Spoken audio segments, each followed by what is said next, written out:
enamus inimesed teavad mind ikkagi artistina, tänavatantsu, selle kultuuri edendaja, pioneer ja üldjuhul see muu taust on paljudel inimeste jaoks üllatuseks tulnud siis, kui nad on lugenud minu raamatut, mille ma 2019 välja andsin.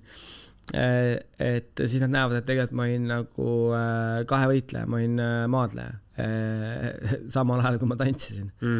Ja tegelikult ma olen eluaeg nagu sporti teinud ja tantsimist nüüd siis juba üle 30 aasta ja põhimõtteliselt siis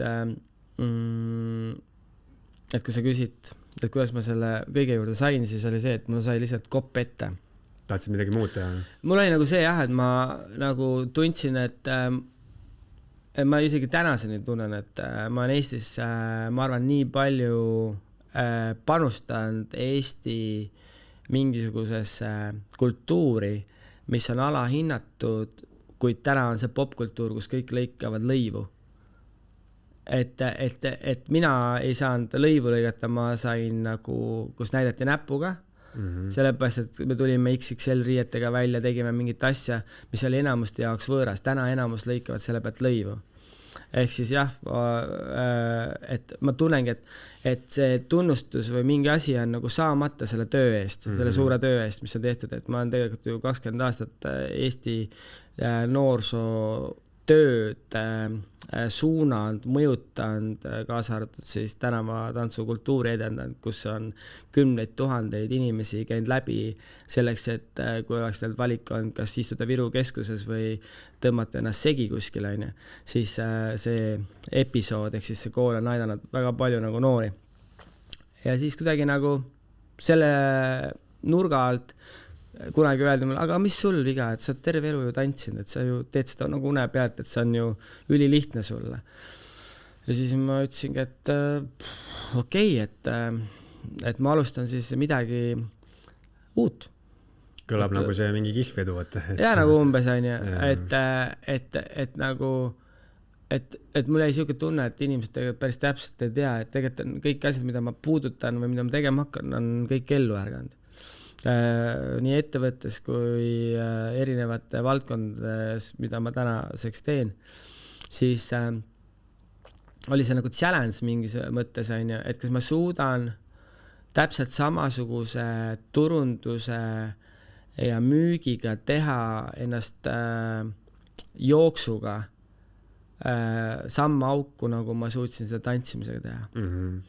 Ja põhimõtteliselt ma võtsin selle nagu omal asjaks, uueks asjaks. Esimene episood siis oligi see, et aga ma hakkan asja tegema, mida ma totaalselt vihkan. Ehk siis kõik enamus inimesed, kes tulevad tantsutrenni, siis nad ju ei armasta seda. Nad arvavad, et neile meeldib seda. Ja siis, kui läheb nagu tööks, siis nad hakkavad seda üldjuhul vihkama. Vihkama sellepärast, et sa loobud paremaks saamiseks. Siis ma kogu aeg küsin, et kuidas see võimalik, et inimene tuleb trenni ja ta loobub selleks, et ise saada paremaks. Milleski, millest sa võiksid saada paremaks, kus sul on see aeg antud, sellepärast, et noor sa ei käi tööl, sul ei ole nagu muid tegemisi. Ja siis ma mõtlesin, et okei, et siis ma nägin nagu, kuna tõesti organisatsioon on suur, siis ma näen nagu 20 aasta jooksul, ma võin, kui keegi küsib, et kas noored raiskavad oma aega, julmalt. Ehk siis inimesed raiskavad nagu igapäevaselt oma aega, ehk siis tegelikult su aeg on nagu kogu aeg nagu rahas mõõdetav. Et sa võid seda kogu aeg mõõta, see oskust võid alati mõõta rahas, et kui sa nagu noorena teed midagi, et selle tegemata, ja siis hiljem keegi paneb sulle puuga pähe avastad, et nüüd hakkan ärkama ja nüüd hakkan uuesti tegelema või sa saad sellel hetkel aru siis, kui sul tekib pere ja sa ei suuda nende arved maksta. Et saad aru, et saad kogu aeg sellega nagu seotud, selle paremaks saamisega ja sellel on nagu väga suur põhjus. Ja siis ma nägingi seda, et ma võtan nagu nullist mingi asja, ma vihkasin jooksmist, mõtlesin, et okei, et see on umbes sama, et inimestele paljud asjad, kui asi läheb nagu keeruliseks, vaata, siis aken läheb nagu väiksemaks, kitsamaks, et kõik asjad, mis lähevad raskemaks, siis lähevad niimoodi, vaata, kokku tõmbad kohe. Siis mõtlesin, et okei, et ma proovin. Eesti esu.